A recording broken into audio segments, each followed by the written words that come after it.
NFTs, a great idea, but so what are NFTs? These mysterious virtual objects that have so excited the internet.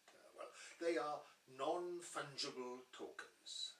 They are a great idea for storing digital property in a blockchain, but there's always a but. That but lies in the confusion surrounding the words fungible, property and blockchain, and ultimately in the perception of value. But first, let's get blockchain out of the way. A blockchain is, as the word implies, simply a data structure composed of a chain of blocks. Each block stores a record of transactions concerning a particular set of digital items. The chain is a publicly accessible ledger of the history of all relevant transactions. It is decentralized, may be accessed by anyone, and is distributed across many computers, making alterations obvious, thereby validating the veracity of the blocks.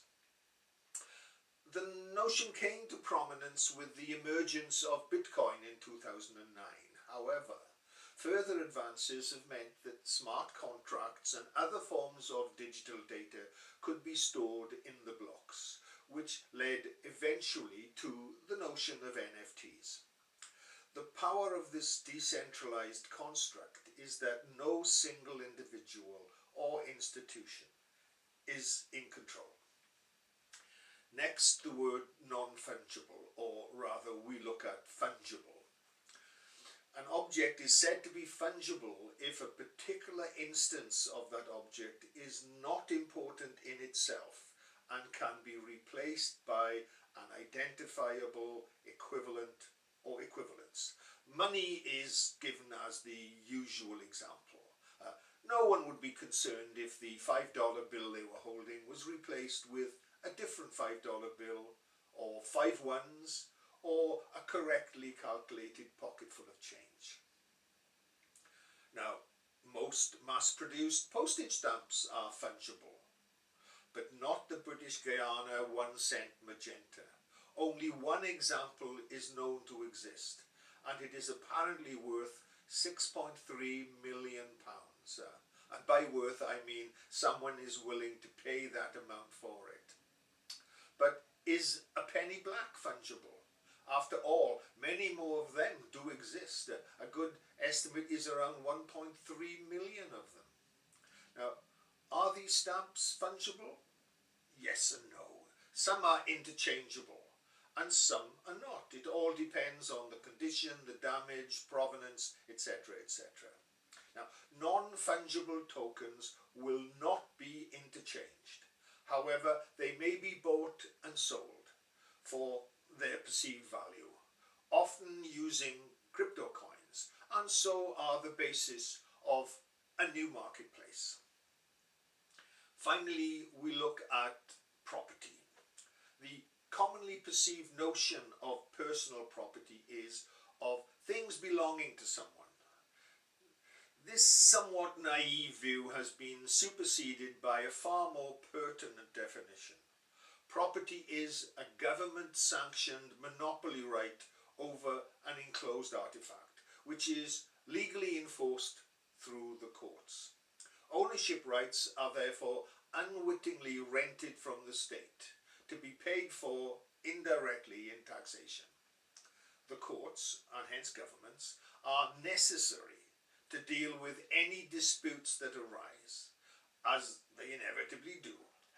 However, if disputes can be settled simply by questioning the blockchain, which can definitively prove ownership, then governments and its courts are no longer needed, nor are there taxation demands surrounding digital property.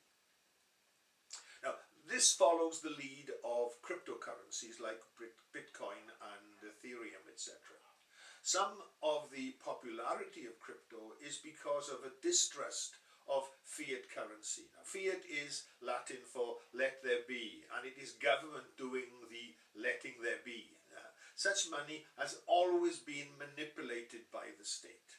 However, crypto coins are free from such meddling with and abuse of money. NFTs are now piggybacking on the Bitcoin phenomenon and the distrust of government motives. Hence, NFTs are a great idea for anyone who wants real ownership of a particular digital property, free of government oversight, interference, and charging.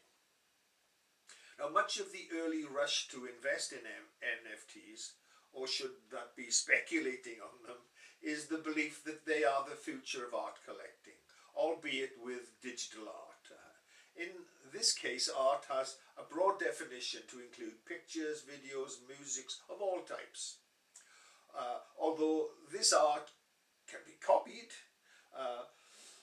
the ownership stays with whoever owns the NFT. However, the original artist can still retain the copyright and reproduction rights. Right, so much for the good news. Now for the bad. Some NFTs are being marketed to the general public like the worst kind of crypto coins. Unscrupulous influencers on TikTok, Instagram and Facebook are paid hundreds of thousands of dollars to tell their numerous followers of the get-rich-quick potential of a particular NFT or crypto coin or other digital property. But who in their right mind would take financial advice from washed-up pop singers and models? Still, these followers rush to buy, and the price of the so-called investment instantly skyrockets. It's a classic pump and dump scenario. The creators of the digital property then unload their holdings at a huge profit before the price crashes, leaving the gullible investors, the speculators, poor speculators, out of pocket. Granted, a few smug individuals have made substantial fortunes by entering and then leaving the market at the right times, but mostly by luck and not by judgment. So, why do I still say NFTs are a great idea? Well, it all depends on the artifact being stored within the NFT. If that digital artifact is more or less unique, be it art or some other form of data, and it has a high intrinsic value, then yes, it's a great idea. However, value is determined by supply and demand. Unfortunately, in the gold rush to present NFTs to the impatient and enthusiastic marketplace, many of the early NFTs held artifacts of little artistic or financial merit.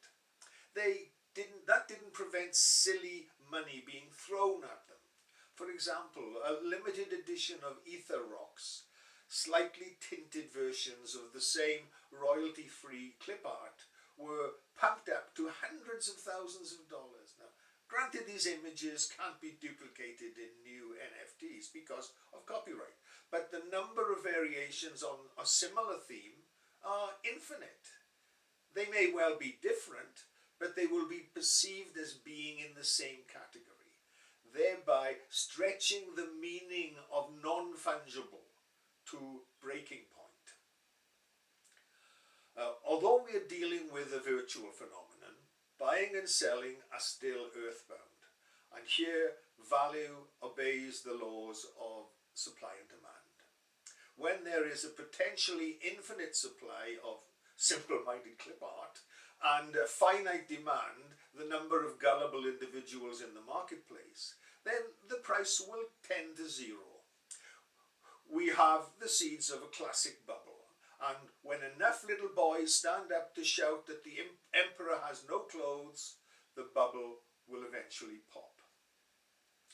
Only then will the market settle down to the trading of sensible NFTs, holding digital artifacts perceived by a substantial community as having real value. Then NFTs will be seen as a very clever idea. Although by then, governments will have moved in to regulate the space so they can take their cut. Such is life. It was always thus. Thank you.